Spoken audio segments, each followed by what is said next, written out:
Olá amigos, tudo bem? Sejam bem-vindos a mais um episódio sobre os terroirs do Rio Grande do Sul. Marco Ferrari, sommelier, falando com vocês. Hoje vamos falar da Serra do Sudeste, mas primeiro eu queria deixar uma coisa clara para vocês entenderem bem direitinho.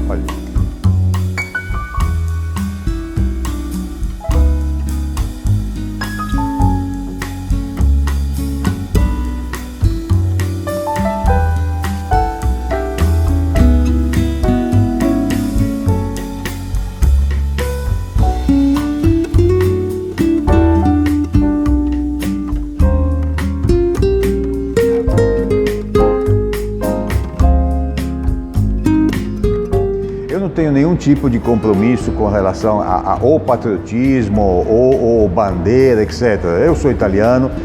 Se tivesse que raciocinar dessa forma, eu defenderia os vinhos italianos como de fato defendo. Assim como também defendo os bons vinhos franceses, assim como também faço isso com os portugueses, chilenos, argentinos e também brasileiro.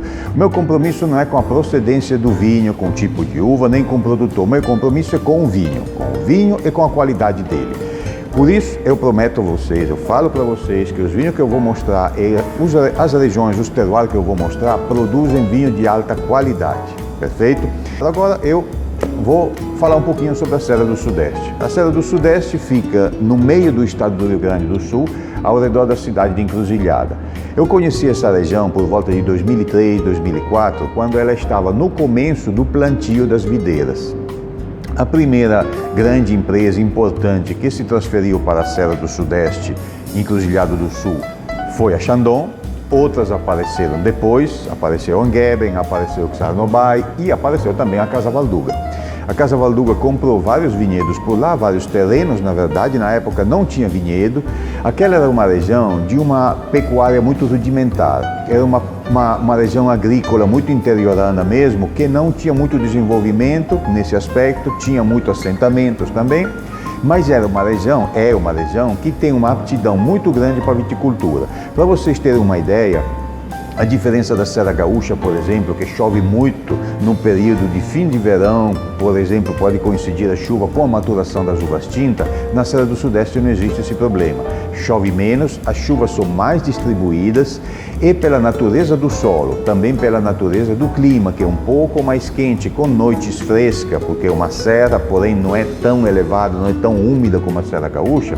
Então isso faz com que a viticultura de qualidade, sobretudo para determinadas castas que bem se adaptam ao clima quente, a Serra do Sudeste seja realmente muito boa.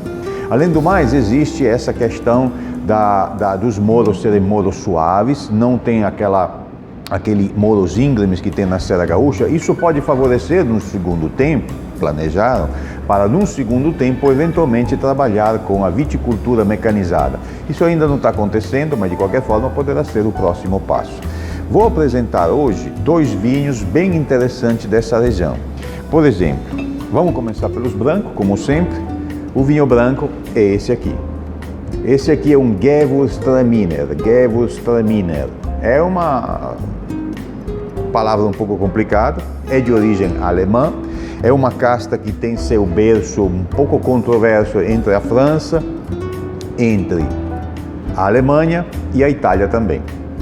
Na verdade, é controverso mais ou menos assim. Hoje tem por entendimento que a Gewürztraminer é uma casta internacional, tanto é que ela é plantada praticamente ao redor do mundo como um todo e também no Brasil. Na Serra do Sudeste, a Casa Valduga produz esse Gewürztraminer, que é um vinho muito perfumado, é um vinho que o consumidor iniciante vai adorar, porque é um vinho que vai te conquistar pelo perfume muito intenso. Ele não é muito agressivo na boca, não é muito ácido, ele é bem macio e tem uma mineralidade, uma sapidez, uma sensação quase que salina na boca, que é dada pelo típico subsolo que se encontra lá na Serra do Sudeste, muito rico em calcário.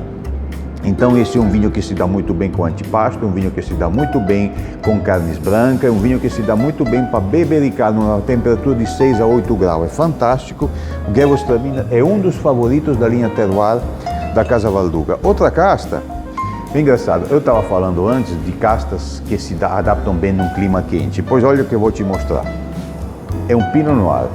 Pinot Noir é tido como uma casta de clima frio. De fato é. Mas existem peculiaridades na Serra do Sudeste que permitem o trabalho com um bom Pinot Noir. Esse é um Pinot Noir de qualidade internacional. Existem mais ou menos dois estilos de Pinot Noir. Um é um estilo muito frutado, muito perfumado, muito macio, muito leve, que é o estilo, por exemplo, dos Pinot Noir chileno mais barato, mais econômico. E o outro é um estilo um pouco mais à moda europeia. Tem bons perfumes também, mas tem aromas também que lembram ervas aromáticas, aromas que lembram toques de mentolado, especiarias, frutas também não tão maduras e que na boca são aparentam um pouquinho mais de tanino, são um pouquinho mais enxuto. Esse faz parte dessa segunda escola, desse segundo estilo.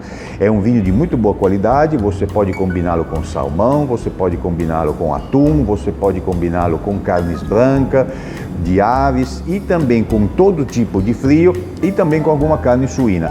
Carne de gado vermelha eu já não indico muito, tem outros mais indicados, mas para essas outras harmonizações o Pinot Noir é fantástico. Então é isso, minha gente, eu espero que vocês tenham compreendido minha preocupação. Minha preocupação é fazer com que entenda que o vinho brasileiro tem qualidade, que o vinho brasileiro tem muita diversidade, o vinho brasileiro não se resume só à Serra Gaúcha, só aos espumantes, que por sinal são de altíssima qualidade, mas nós temos branco, temos tinto, temos castas internacionais e temos várias possibilidades de agradá-lo, desde que você se convença de que uma grande alternativa para o seu vinho é o vinho do Brasil, beleza?